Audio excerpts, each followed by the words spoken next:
Doctor B R. Ambedkar Jayanti B R. Ambedkar, जिन्हें बाबा साहेब अम्बेडकर के नाम से जाना जाता है, एक अर्थशास्त्री, राजनीतिज्ञ और समाज सुधारक थे, जिन्होंने दलित समुदाय के अधिकारों के लिए लड़ाई लड़ी, जिन्हें उस समय अछूत माना जाता था, उन्हें अभी भी देश के कुछ हिस्सों में अछूत माना जाता है।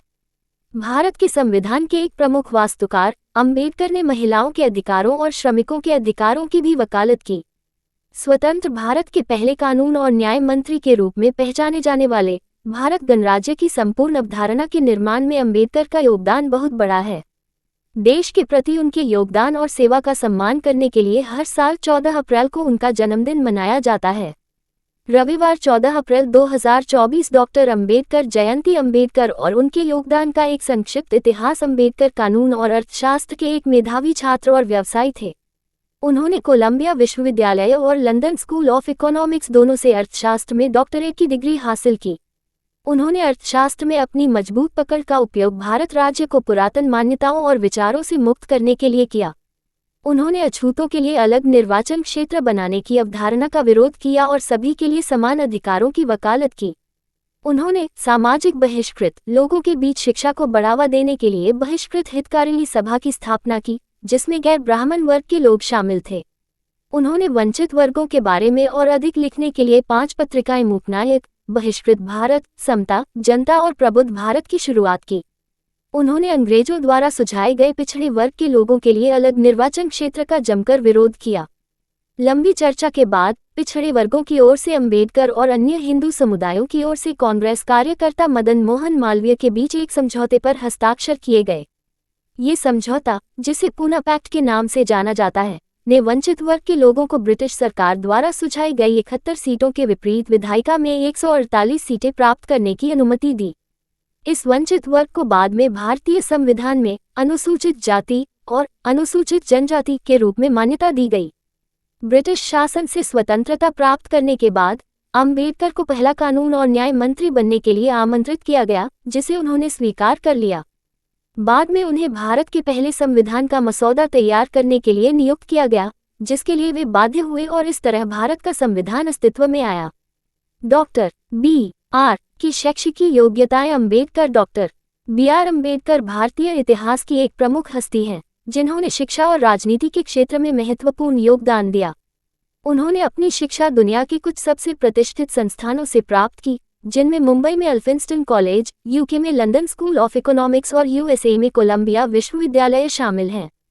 उनकी सबसे उल्लेखनीय शैक्षिकी उपलब्धियों में से एक विदेशी विश्वविद्यालय से अर्थशास्त्र में डॉक्टरेट की उपाधि प्राप्त करने वाला पहला भारतीय बनना था। इसके अलावा उन्होंने 2 साल तक मुंबई में सरकारी लॉ कॉलेज के प्रिंसिपल के रूप में भी काम किया, जहां उन्होंने अपने पद का इस्तेमाल निचली जाति के छात्रों के अधिकारों की वकालत करने के लिए किया। अम्बेडकर जयंती कैसे मनाई जाती है?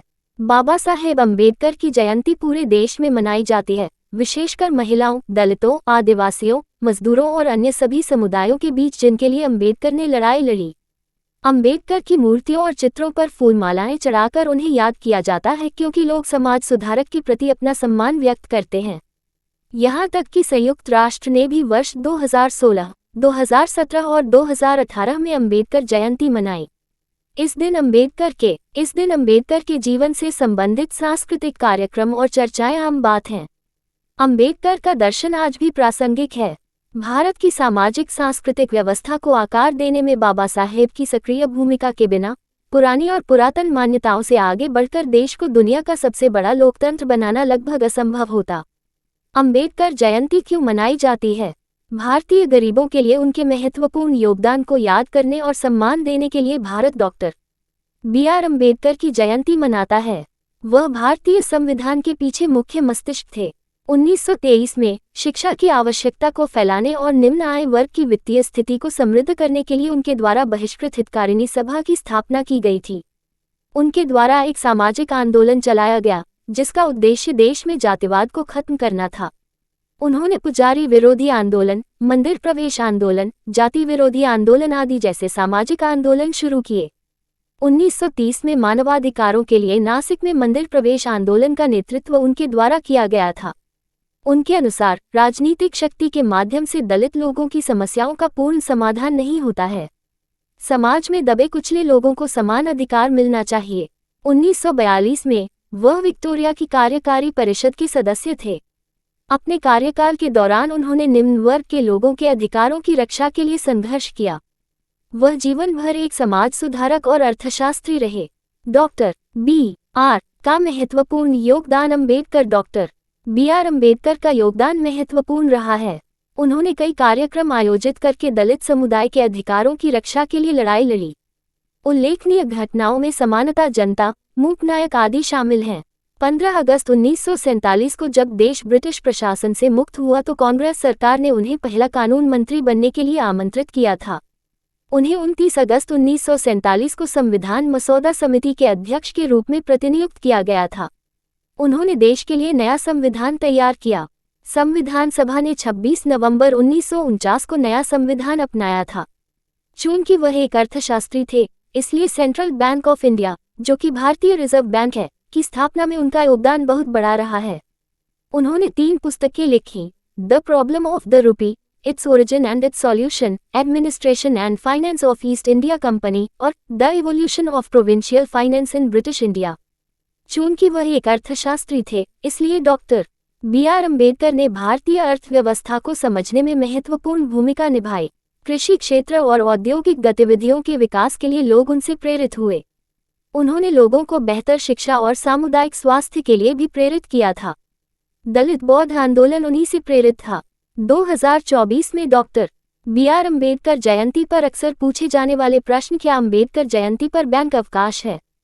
हाँ, अम्बेडकर जयंती, जो हर साल 14 अप्रैल को पड़ती है, इस दिन कई राज्यों में बैंक अवकाश रहता है। क्या अम्बेडकर जयंती एक राष्ट्रीय अवकाश है? 2015 से अम्बेडकर जयंती को 25 भारतीय राज्यों और केंद्र शासित प्रदेशों में राष्ट्रीय अवकाश के रूप में मनाया जाता है।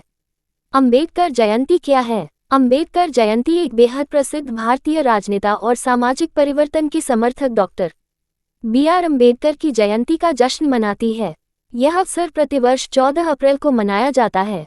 Doctor B R. अम्बेडकर की जन्मतिथि क्या है?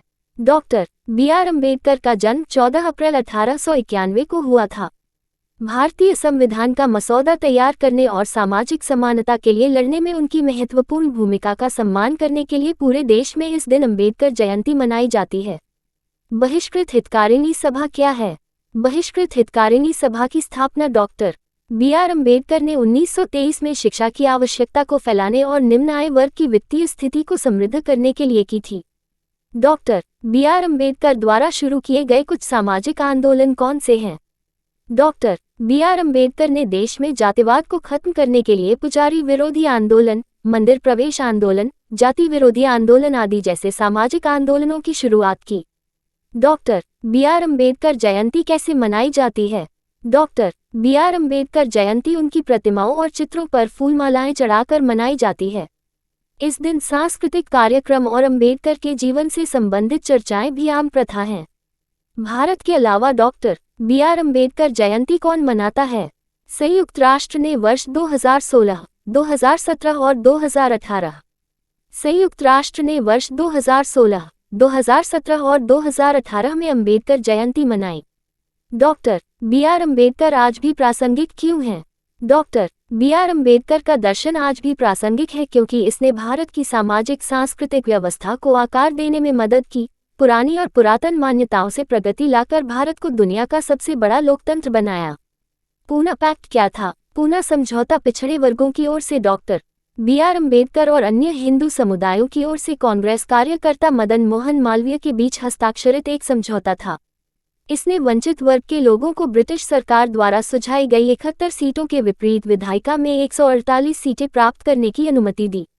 यहाँ मुहैया सूचना सिर्फ मान्यताओं और जानकारियों पर आधारित है। यहाँ ये बताना जरूरी है कि यह मेरा वीडियो किसी भी तरह की मान्यता, जानकारी की पुष्टि नहीं करता है। किसी भी जानकारी या मान्यता को अमल में लाने से पहले संबंधित विशेषज्ञ से सलाह लें। धन्यवाद।